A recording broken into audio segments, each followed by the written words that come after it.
Hi everyone, welcome to সহজ পাঠ। আমি মৌলি রয় তোমাদের সাথে আলোচনা করছিলাম ইন্ডিয়ান পলিটির চ্যাপ্টার ওয়াইজ এমসিকিউ। তোমাদের জানিয়ে রাখি, খুব তাড়াতাড়ি তোমাদের জন্য নিয়ে আসতে চলেছি WBCS preliminary quick revision on Indian polity. তো যারা এখনো পর্যন্ত আমাদের সাথে যুক্ত হওনি তারা আমাদের সাথে যুক্ত হয়ে যাও এবং বেটার লার্নিং এক্সপিরিয়েন্সের জন্য অবশ্যই চ্যানেলটিকে সাবস্ক্রাইব করতে ভুলো না। তো এই ক্ষেত্রে আমরা আজকে পার্ট 3-তে চলে এসেছি এবং আজকে ফান্ডামেন্টাল রাইটের পার্ট 3-এর প্রথম প্রশ্ন দেখে নেব। Which of the following rights are available to foreigners living in India? যে সমস্ত বিদেশিরা বা বহিরাগত বলবো না, আমরা বলবো যে যারা অন্য দেশ থেকে এসে আমাদের দেশে কর্মসূত্রে বা যে কোনো পড়াশোনার ক্ষেত্রে বসবাস করছে, তো তারা কোন পার্টিকুলার রাইটসগুলো তাদের জন্য অ্যাভেলেবেল রয়েছে। এক্ষেত্রে দেখো তোমাদের কাছে অপশনস রয়েছে এবং কারেক্ট যে আনসারটা সেটা আমরা দেখে নেব। সঠিক উত্তর হচ্ছে আনসার বি, দ্যাট ইজ এক্ষেত্রে বি মানে হচ্ছে option A and B, equality before law and right to education. আমাদের এক্ষেত্রে প্রত্যেকের ক্ষেত্রে সমান অধিকার এবং শিক্ষার অধিকার আছে বলেই তো অন্য দেশ থেকে এখানে পড়াশোনা করতে আসতে পারছে। আশা করি বোঝাতে পারলাম। পরবর্তী প্রশ্ন, in which part and article of the constitution of India fundamental duties have been mention? Fundamental duties আমাদের ভারতীয় সংবিধানে অত্যন্ত গুরুত্বপূর্ণ, কিন্তু প্রথম পর্যায়ে সংবিধানে ফান্ডামেন্টাল ডিউটিসের মেনশন ছিল না। পরবর্তী পর্যায়ে আমাদের fundamental duty 42nd constitutional amendment অ্যাক্টের মাধ্যমে সংযোজিত হয়েছে। এক্ষেত্রে এটি মেনশন করা আছে আমাদের পার্ট 4A আর্টিকেল 51A-তে। Part 4A article 51A, answer C. পরবর্তী প্রশ্ন, which of the following right was recognized by the Supreme Court in the Selvi case judgment? এক্ষেত্রে কোন পার্টিকুলার রাইটকে রেকগনাইজ করা হয়েছে? তো সঠিক উত্তর হচ্ছে আমাদের right to purchase property in Jammu and Kashmir. তো এই প্রশ্নটা আমি অ্যাকচুয়ালি অনেকদিন আগে তোমাদের জন্য সেট আপ করেছিলাম। পরবর্তী পর্যায়ে তোমরা জানো যে জম্মু কাশ্মীরের ক্ষেত্রে যে চেঞ্জেসটা হয়েছে, আমি নিশ্চয়ই খুব তাড়াতাড়ি তোমাদের সাথে সেটি নিয়ে আলোচনা করব। যদি প্রশ্নটা এরকম সেগমেন্টে পাও, অপশনসগুলো এগুলো থাকে, তাহলে আনসার বি হবে। পরবর্তী প্রশ্ন, which one of the following writ is issued against the inferior tribunal which has been declined to exercise its jurisdiction? এক্ষেত্রে ইনফেরিয়ার ট্রাইব্যুনাল ওকে ডিক্লাইন করছে, আনসার হচ্ছে ম্যান্ডামাস। ম্যান্ডামাস মানে হচ্ছে এক্ষেত্রে আমাদের যে 5টা সেকশন রয়েছে, habeas corpus, mandamus, certiorari, prohibition, quo warranto মানে উই কমান্ড। চলে আসছি পরবর্তী প্রশ্নে, which one of the following does not qualify for curtailing the freedom of speech and expression under the Indian Constitution? এক্ষেত্রে ফ্রিডম অফ স্পিচ অ্যান্ড এক্সপ্রেশনের রেসপেক্টে আমরা অপশনসগুলো দেখে নেব। সঠিক উত্তর হচ্ছে ডিমান্ড ফর অটোনমি। নেক্সট হচ্ছে, which of the following kinds of special provision are made for the scheduled tribe in India? তো এক্ষেত্রে দেখো রিজার্ভেশন বা আদার্স যে সেকশনসগুলো রয়েছে এডুকেশনের ক্ষেত্রে, ওয়েলফেয়ারের ক্ষেত্রে, ডেভেলপমেন্টের ক্ষেত্রে বা লোকসভা স্টেট লেজিসলেটিভ অ্যাসেম্বলির ক্ষেত্রে যে রিজার্ভেশনের যে ক্রাইটেরিয়া সেটার উপর ভিত্তি করে কিছু অপশনস আমরা দেখতে পাচ্ছি এবং এক্ষেত্রে যে 4টে কোড রয়েছে সেটা খুব ভালো করে দেখতে হবে, তারপরে সঠিক উত্তর দিতে পারবে। তো প্রথম যে অপশন বলছে reservation of seat in Lok Sabha and state legislative assemblies. Number 2, central government to give special grant for welfare. Number 3, reservation of seat in public service and in employmenটের ক্ষেত্রে রিজার্ভেশন এবং reservation of seat in education institutions. তো এক্ষেত্রে code যেগুলো রয়েছে দেওয়া, তার মধ্যে থেকে আমাদের সঠিক উত্তর হচ্ছে আনসার ডি, অর্থাৎ এই যে 4টে সেকশন প্রত্যেকটাই কিন্তু অ্যাপ্লিকেবল হচ্ছে এসটি অর্থাৎ শিডিউল ট্রাইবদের জন্য। স্পেশাল প্রভিশন মনে রাখতে হবে, দেখো এখানে মেনশন করা আছে। কোয়েশ্চেন নাম্বার 7 আমরা যদি দেখি, arrange the following Ritz in the correct sequence as given to the Indian constitution. তো রিট মানে হচ্ছে লেখ বা প্রতিলেখ, অর্থাৎ ফান্ডামেন্টাল রাইটসের ক্ষেত্রে ভায়োলেশন হলে আমরা সুপ্রিম কোর্টে আন্ডার 32 এবং হায়ার কোর্টে 226-এর আন্ডারে রিট অ্যাপ্লিকেশন করতে পারি, রিট পিটিশন করতে পারি ফর গেটিং রেমিডি, অর্থাৎ ভায়োলেশন হলে আমরা সেক্ষেত্রে সুবিচার পেতে পারি। তো habeas corpus, mandamus, certiorari, certiorari sorry, prohibition and quo warranto, এটা হচ্ছে কারেক্ট সিকোয়েন্স। তো সঠিক উত্তর আমাদের হয়ে গেল দেখো এক্ষেত্রে আনসার সি।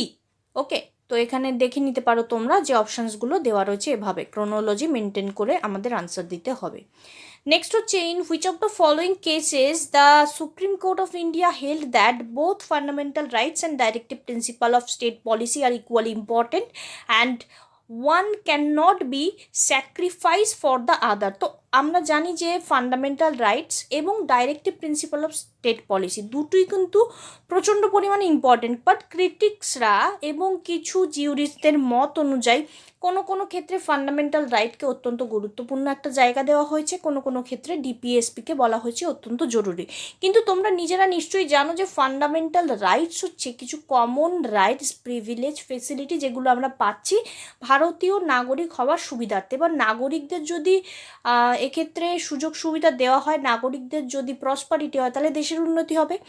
ডিপিএসপিতে কি বলা হয়েছে ডিরেক্টলি যে কিছু প্রিন্সিপালস, কিছু পলিসি নেওয়া হয়েছে স্টেটের জন্য, ওয়েলফেয়ার অফ স্টেট। তো স্টেটের যদি ওয়েলফেয়ার হয় তাহলেও সিটিজেনদের উন্নতি হচ্ছে। তো ডিরেক্টলি বা ইনডিরেক্টলি একে অপরের সাথে কিন্তু ভীষণভাবে পরিপূরক বা কানেক্টেড, কোনোটাই কিন্তু অত্যন্ত বেশি বা কোনোটা অত্যন্ত কম ইম্পর্টেন্ট এটা আমরা বলতে পারি না। এই কথাটাই কিন্তু বলা হয়েছে যে কোনোটার জন্য অন্যটা যেন ডিপ্রাইভ করা না হয়, স্যাক্রিফাইস করা না হয়। সঠিক উত্তর হচ্ছে Minerva Mills versus Union of India, option C হচ্ছে আমাদের answer. Question number 9, which of the following political rights are not available to civil servants in India? তো এক্ষেত্রে দেখো পলিটিক্যাল রাইটসের ক্ষেত্রে বলা হয়েছে expressing political view, supporting political movement, contributing financially to political party, মানে political পার্টিকে আমি যদি কিছু ফাইন্যান্সিয়ালি কন্ট্রিবিউট করতে পারি সেটাও বলা হয়েছে, এবং voting in state and national election কথা বলা হচ্ছে। তো ইলেকশন রিগার্ডিং এখন তো আমরা এমনি ভোটের হাওয়ার মধ্যে দিয়ে যাচ্ছি, তো political view, political movement, political পার্টির ক্ষেত্রে বিভিন্ন কথাবার্তা দেখতে পাওয়া যায়। তো সেসবের নিরিখে এই প্রশ্নের উত্তরটা কিন্তু অত্যন্ত একটা ইম্পর্টেন্ট প্রশ্ন হতে পারে। সঠিক উত্তর হচ্ছে 1, 2, 3।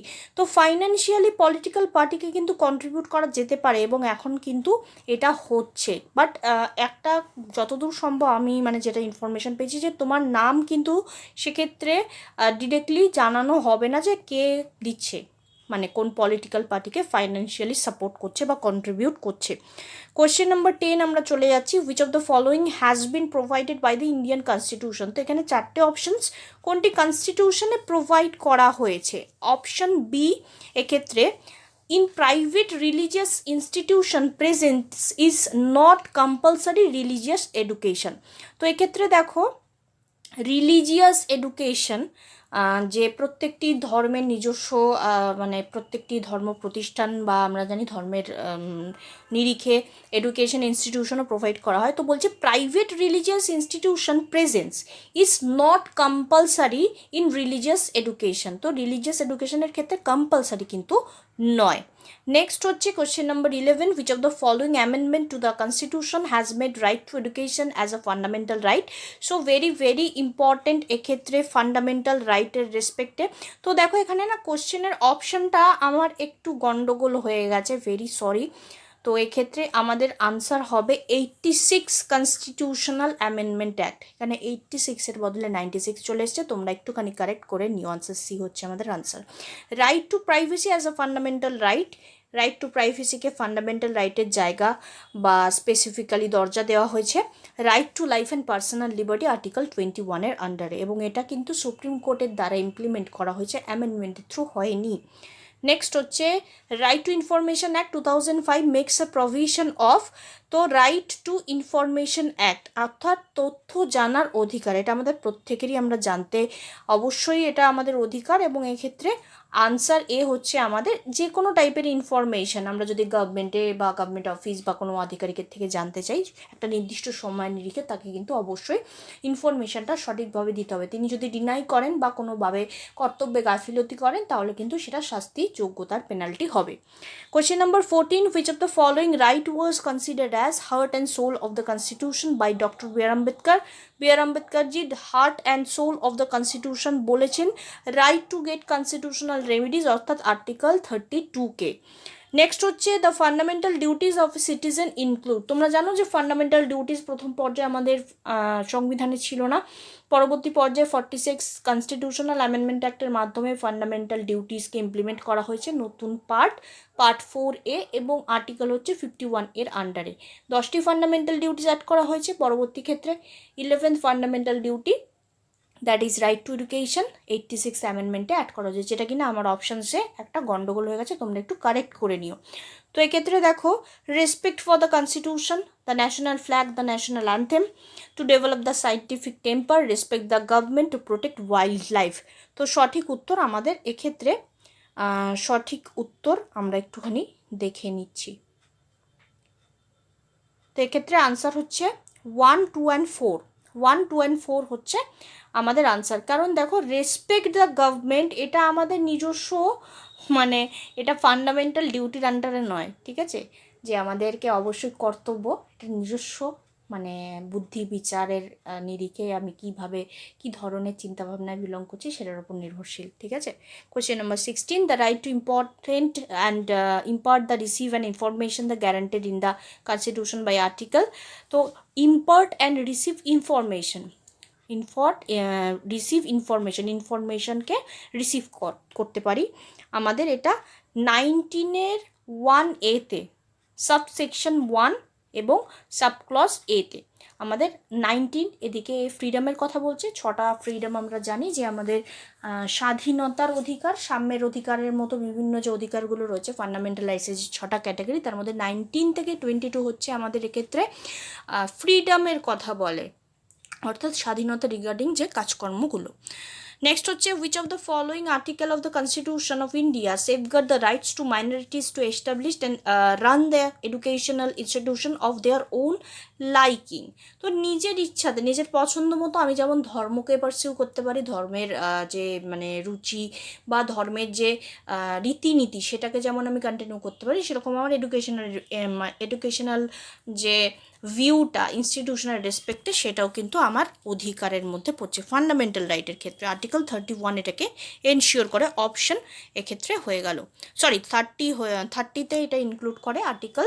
সো এক্ষেত্রে আনসার হচ্ছে সি, অর্থাৎ কিনা রিলিজিয়াস যে ভিউ, আমার যেটা রিলিজিয়াস ভিউ সেটা আমার ব্যক্তিগত নিজস্ব পছন্দের, সেটার জন্য কেউ কিন্তু আমাকে ফোর্স করতে পারছে না। নেক্সট হচ্ছে, which of the following amendment took away the right to property from the list of fundamental right. Very easy question. তো ফান্ডামেন্টাল রাইটসের ক্যাটাগরি থেকে রিমুভ করে দেওয়া হয়েছিল এক্ষেত্রে রাইট টু প্রপার্টিকে। রাইট টু প্রপার্টি আগে ছিল আর্টিকেল 31, এখন বর্তমানে এটা লিগাল রাইট, এবং এটা আমাদের বর্তমানে আর্টিকেল 300A-তে মেনশন করা আছে। 44th কনস্টিটিউশনাল অ্যামেন্ডমেন্ট অ্যাক্ট 1978-এ এই ইম্পর্টেন্ট ডিসিশনটা নেওয়া হয়। কোয়েশ্চেন নাম্বার 19-এ আমরা মুভ করবো। Article 30 of the Indian constitution deals with the, তো আর্টিকেল 13 একটা কোয়েশ্চেন আমরা এক্ষুনি দেখলাম, সঠিক উত্তর হচ্ছে right to minorities to establish and manage educational institution. মাইনরিটিসদের রেসপেক্টে তারা কিন্তু নিজের পছন্দের মতো এডুকেশনাল ইনস্টিটিউশন তারা যদি মনে করে তাহলে সেটাকে তৈরি করতে পারে। এবং আজকের পার্টের লাস্ট প্রশ্ন, fundamental rights guaranteed in the Indian constitution can be suspended only by. তো ফান্ডামেন্টাল রাইটস আমাদের হচ্ছে মৌলিক অধিকার, যেগুলো আমরা সিটিজেন এবং কিছু কিছু ক্ষেত্রে নন সিটিজেনরাও কিন্তু এনজয় করতে পারে, বাট কিছু কিছু ক্রিটিক্যাল সিচুয়েশন রয়েছে যেক্ষেত্রে ফান্ডামেন্টাল রাইটসকে কিন্তু সাসপেন্ড করে দেওয়া হয়। স্পেসিফিক্যালি আর্টিকেল 19কে সাসপেন্ড করে দেওয়া হয়, এবং আনসার এক্ষেত্রে এমার্জেন্সির সময়, প্রোক্লামেশন অফ অ্যান এমার্জেন্সি, সেখানে আর্টিকেল 19কে সাসপেন্ড করে দেওয়া হয় সেই স্পেসিফিক পিরিয়ড অফ টাইমের জন্য। ওকে, এবং কোন দুটো আর্টিকেলকে সাসপেন্ড করা একেবারেই যাবে না ডিউরিং দ্য এমার্জেন্সি অলসো, তোমরা কমেন্ট করে অবশ্যই জানাও। ভিডিওটি ভালো লাগলে অবশ্যই একটি লাইক করো, কমেন্ট করো, নিজেদের মতামত জানাও।